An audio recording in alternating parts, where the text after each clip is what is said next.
position beneficial for the wife of North Carolina's newest senator.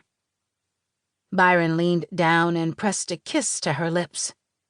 She placed a hand on his cheek. Her nails lightly scratched the beard he'd grown during the last weeks of the campaign. Her gentle reminder to cut the damn thing before she pulled back and grinned wider. "We did it," she said. He slid his arm back and entwined their fingers. "Yes, we did." They waved and shook hands as they made their way off the stage. The band played upbeat music. Champagne corks popped throughout the building, and more beer poured from the tap. The party would start now, along with the real work. He needed to finalize the strategy against his opponent. Brainstorm how to reach the digitally disconnected members in his district. Figure out the best way to utilize his family to spread his message throughout the area. Develop a plan to be more relatable to his constituents. Something even more necessary now that his best friend and former brother-in-law had plans to remarry into the family. This time with a different sister. "I know that look," came a booming male voice. Byron shifted and faced his father. Grant Robidoux had a Robidoux tobacco cigar in one hand, and the other slammed down hard onto Byron's shoulder and squeezed. His dad was what Byron imagined he'd look like one day. Skin the color of dark honey, slightly lined due to age, light brown eyes and curly hair with just enough salt and pepper to make people say he looked distinguished. Pride radiated off him like sunbeams as he studied Byron's face. Byron took the glass of champagne Yolanda handed to him that she accepted off the tray of a passing server. "What look is that, Dad?" "The I'm already planning the next step look," Grant said, pointing his cigar at Byron. "Not tonight.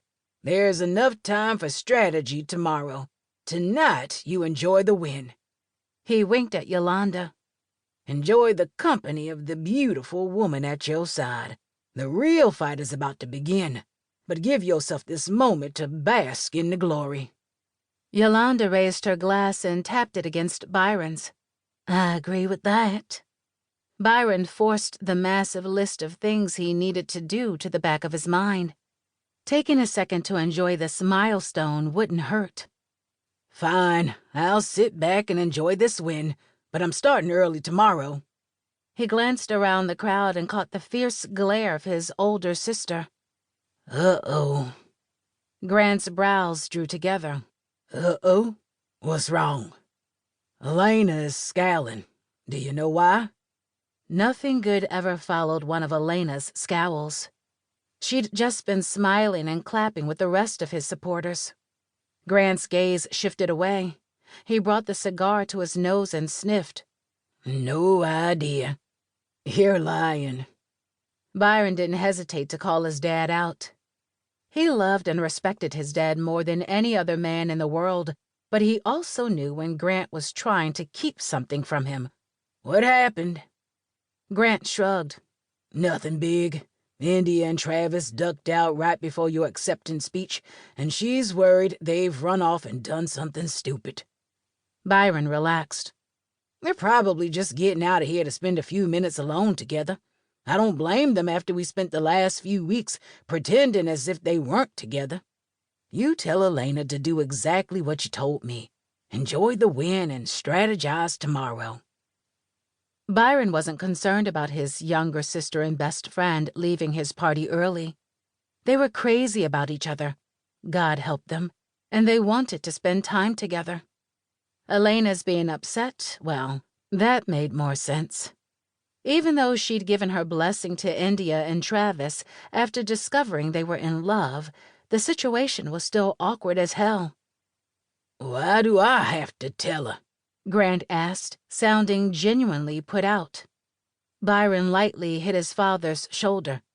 "Because it's my party and I don't want to." He wrapped his arm around Yolanda's shoulders and maneuvered her away from his dad in the opposite direction of Elena. "You know you were wrong for doing that," Yolanda